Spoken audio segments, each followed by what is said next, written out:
It is basically of two types based on the requirement of oxygen. One is called as aerobic respiration, another is called as anaerobic respiration in the absence of oxygen.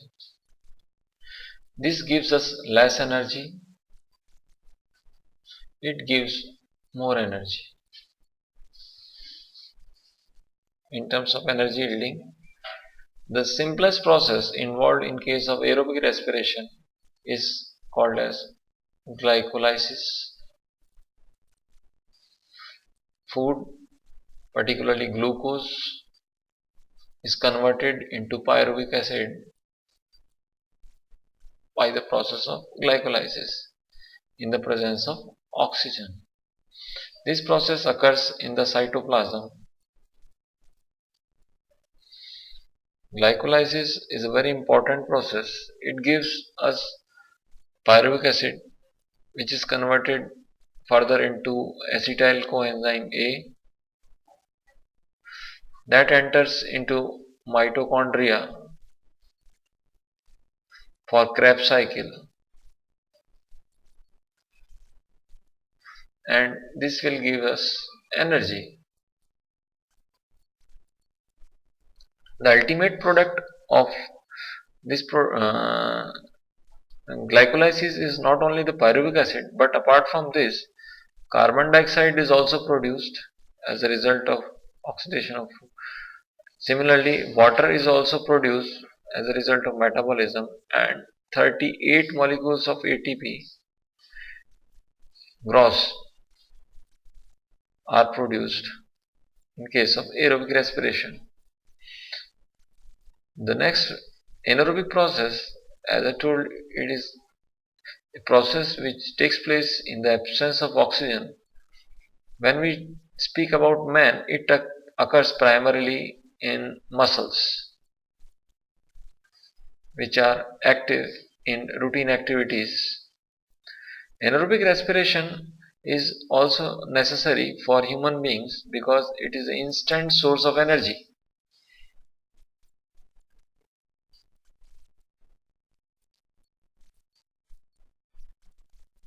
We should remember this point. But this process does not end here.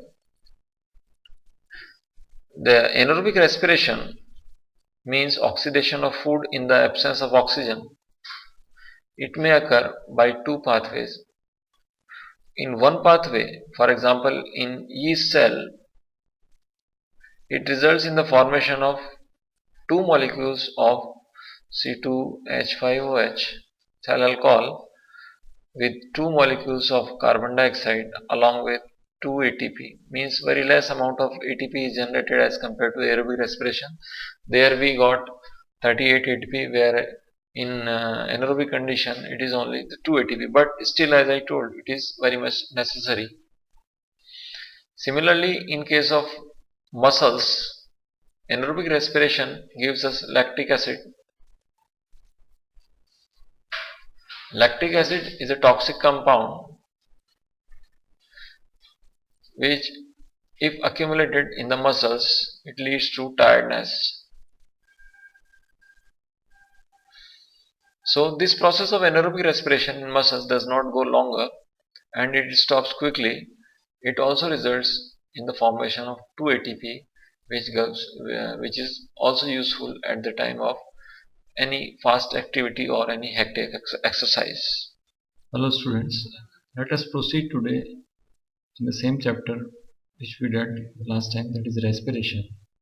The next part of this chapter is that the steps which takes place during respiration.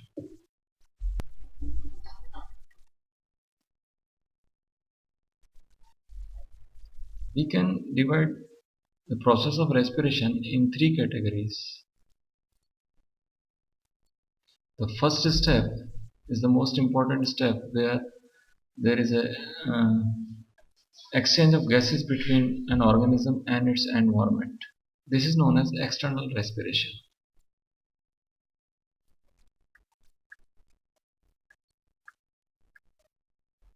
Then the next step in process of respiration, that is known as internal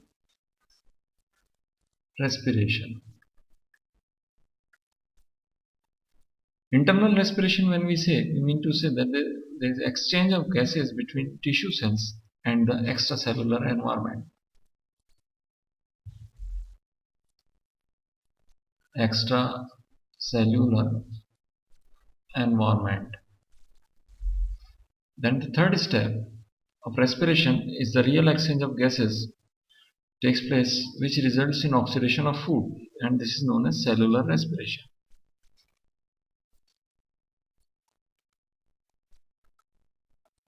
It involves oxidation of food, which gives us energy. The next topic of this chapter is that how respiration takes place in plants.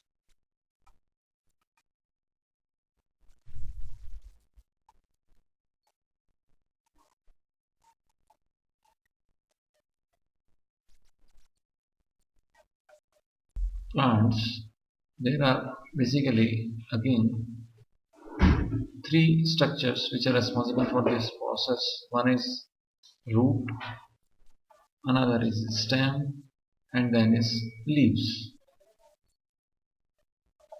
So as far as roots are concerned, roots remains in direct contact with the soil particles, and in between these soil particles air is present. This air is transported to the roots directly by the process of diffusion.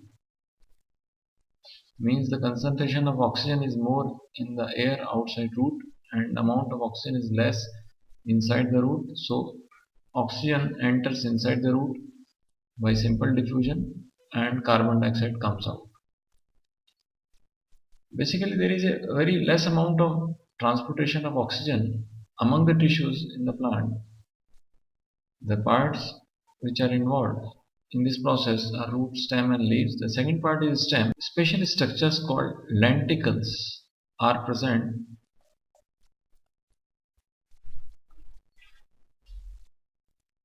on stem surface, which are responsible for exchange of gases, and again the process takes place by simple diffusion.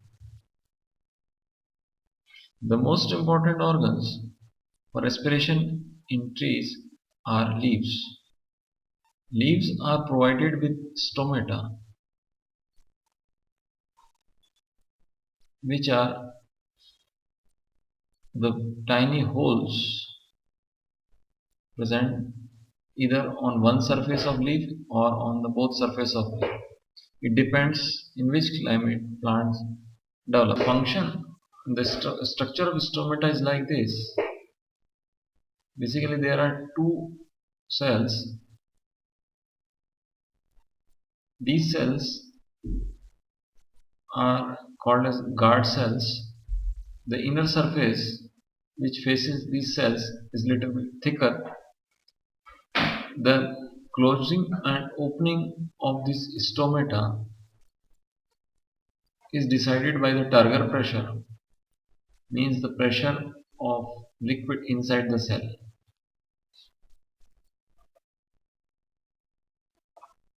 Stomata are the main sites for transpiration, means removal of water. Not only this, the exchange of gases also takes place with the help of stomata. When these stomata are closed, the cell wall of the oppositely side cell remains tightly hold, and if the stomata are opened, then there is a gap between these two cells like this. So stomata are the sites for transpiration as well as respiration. Carbon dioxide is released and oxygen is taken inside the plant.